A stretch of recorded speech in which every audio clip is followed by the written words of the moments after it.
Okay, so I think it's fair to say that when you're talking about the worst films of the year, it's probably not a good idea to stay negative for too long.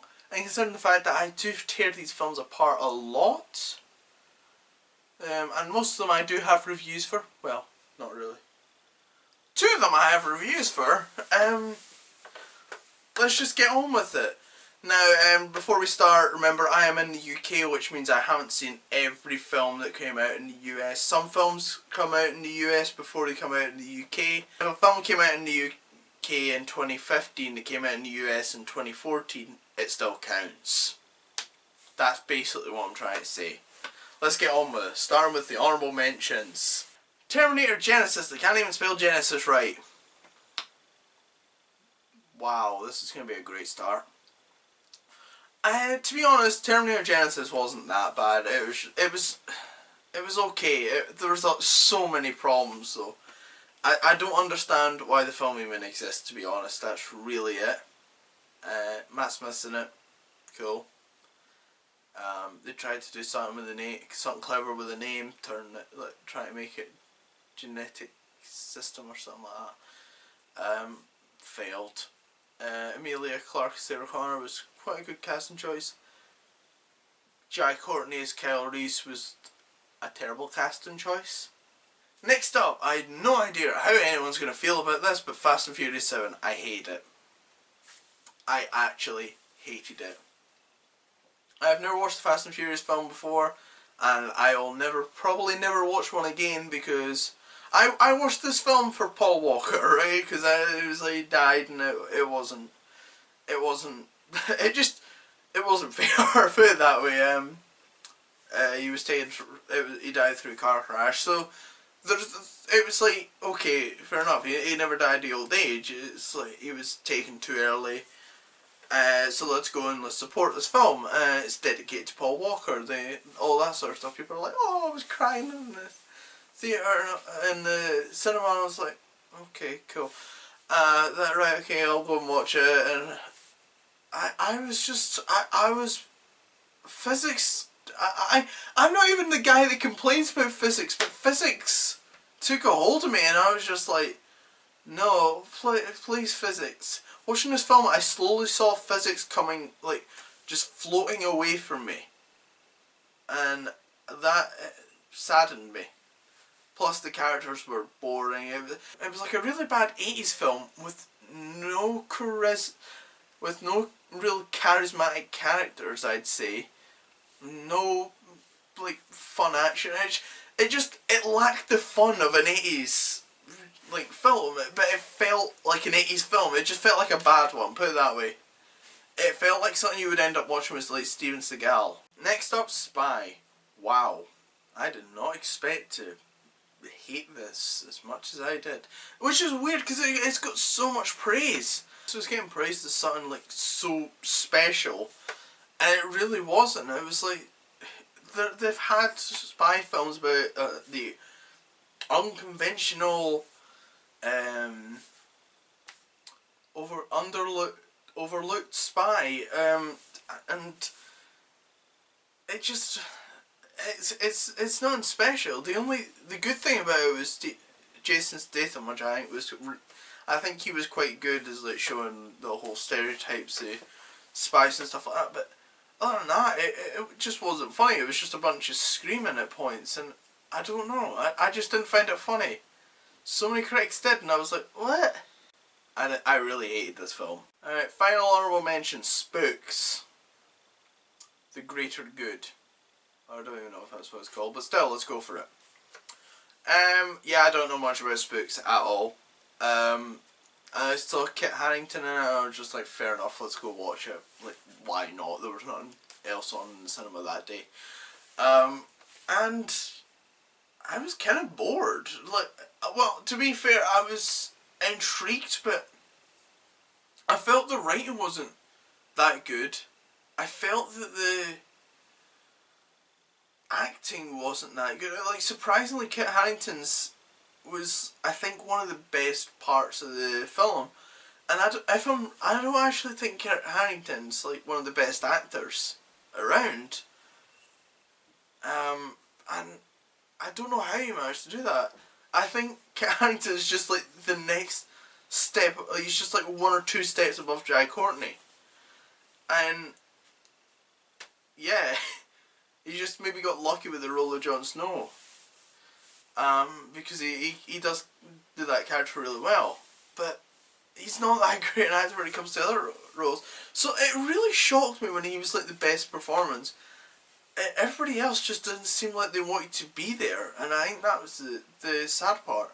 I was just watching this, and I really got the fact that nobody wanted to be there. It was all like, let's make this realistic, super realistic, and but like nobody wanted to do that. All I was getting, just a film in which I didn't think anyone wanted to be there. The lack of enthusiasm and passion for the project just it affected the entire thing, and I think it really suffered from that. I mean, the action was fine. Just everything. The twists were fine, but it was just boring, to be honest. I'm just gonna say it. It was boring because nobody actually seemed like they were enjoying it. Okay, let's actually get into the top 5 then. Number 5, Victor Frankenstein. A fantastically acted film. That was all it had going for it. I am being serious, nothing else worked about this film. They tried to tell the story of Frankenstein in an interesting way, and for the most part it was kind of interesting, but it kept falling flat. The thing that really kept me engrossed, and well, not even engrossed, it was just the thing that kept me interested in this film was just Daniel Radcliffe and James McAvoy together. Those two were really good. That was it. Like, the performances were incredible, and there was just nothing else to it. The writing was poor, the direction was poor. It was like one of the opening scene was really stupid. This was the thing. It just didn't know what it wanted to be. It didn't know if it wanted to be a serious like a look into Frankenstein and the entire tale of Frankenstein. But then partly it wanted to be like this crazy action film in which like everybody was going around. I don't know what it wanted to be. It didn't know what it wanted to be, and the writing even proved that. The acting, however, was the only thing that held it together, and it barely held it together. In fact, it didn't hold it together, unfortunately. Number 4. Hitman, Agent 47. Oh my god. They attempted it once. I thought the second time would be better. Second time was not better. Second time I think might be worse. I don't know, I've not seen the first one. I heard the first one was bad. The second one, however, this new attempt just bored me, to be honest. It's an action film, non-stop action film, which bored me completely. It tried to do Man of Steel, in which it just throws as many action scenes as it can at you and it expects you to enjoy it. I didn't enjoy it. I didn't enjoy that many. It was nothing like the game. In fact, here's the thing. It was nothing like the game Hitman. It was more like how I played the game Hitman, which is not how you're meant to play Hitman. I play Hitman running around killing everybody that pulls a gun on me. That was what was happening. There was no like stealth or anything like that really. Apart from the end, which I think the ending was alright. But like the whole time you're just seeing this guy like playing Hitman on very easy mode. Because he's just running around shooting anyone, like he knows their exact positions. They're constantly missing. It's not interesting at all. It's just action scene, but it's not even, it's worse than Man of Steel, because at least in Man of Steel, Superman was in danger. You felt like that he could at least lose those battles. Hitman, you're just sitting there and going, okay, cool. Explosions. More explosions. Okay, a couple of bullets flying around. Alright, okay, we're gonna get a bit of slow motion. That's great. Okay, we're gonna get any more cliches for an action scene. Alright, everything but character development. Cool.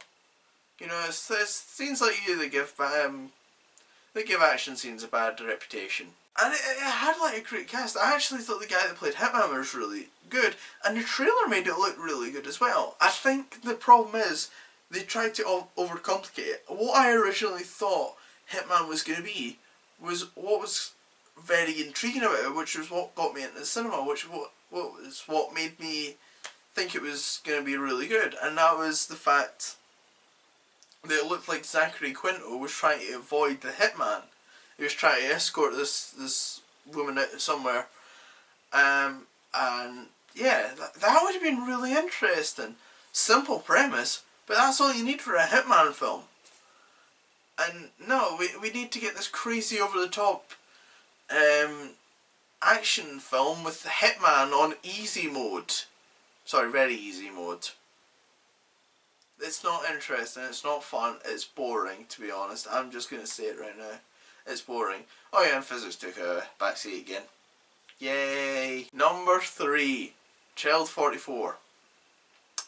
This film was just boring. I'm going to say it. This was like the example of a film adaptation gone wrong, in which they wanted to, it seemed like they wanted to adapt a lot of stuff from the novel, but they didn't want to condense it.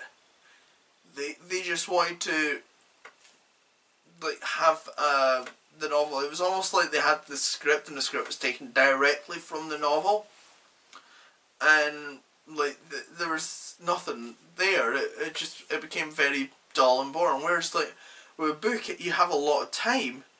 It just seems like they've cut it around, and so there's a lot of things left open. Well, not really. It's more just the way it's executed. There's so many points in which there's a scene for like the tiniest bit of information that it could have easily been added onto another scene, and like it's not even exposition dumping. With a book, fair enough, you can have stuff going on in a chapter because you're adding so much to the characters.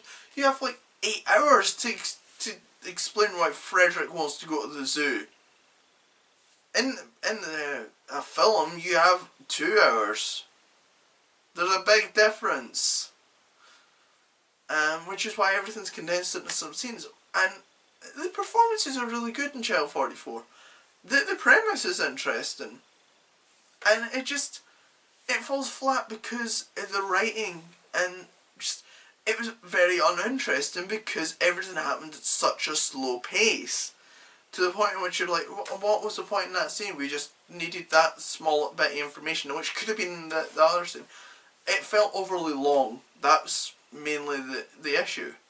I say if this was condensed, this would be really good, but it's not. It seems like someone was just lazy in the writing, and it suffered because of it. And it shouldn't be suffering. And adaptations usually quite. Like, I think adaptations are probably easier to make than normal scripts. Yet you still can't just be lazy about it. You can't just throw a script away. And I think this is a sad part about it, because it should have been better.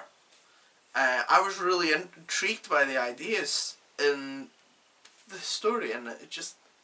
No. Don't do that ever again. Don't make me sit through a book like that. Number 2. Yeah, you could figure out that this was the gunman, couldn't you? Alright, okay. Oh, whoops. The Gunman's just a mess of a film, to be honest. I have no idea what went on with it. It was honestly like it went to the next Taken, but it lacked what made the Taken. In fact, I don't even think Taken franchise knows what made Taken. So there's one of your problems. And oh yeah, I forgot. I tried to erase that film from my memory. Oh well. Yeah, I guess Taken should be an honorable mention. There you go, you found that out now. Oh well. This is just a mess. A film. You really want to find out my honest opinion is? Watch my like 20-minute review on it. I tear it apart. And it's a messy film. It's hilariously bad. It's ridiculous. It's a mess. I honestly couldn't believe it. Number 1. Fan 4 Stick 4.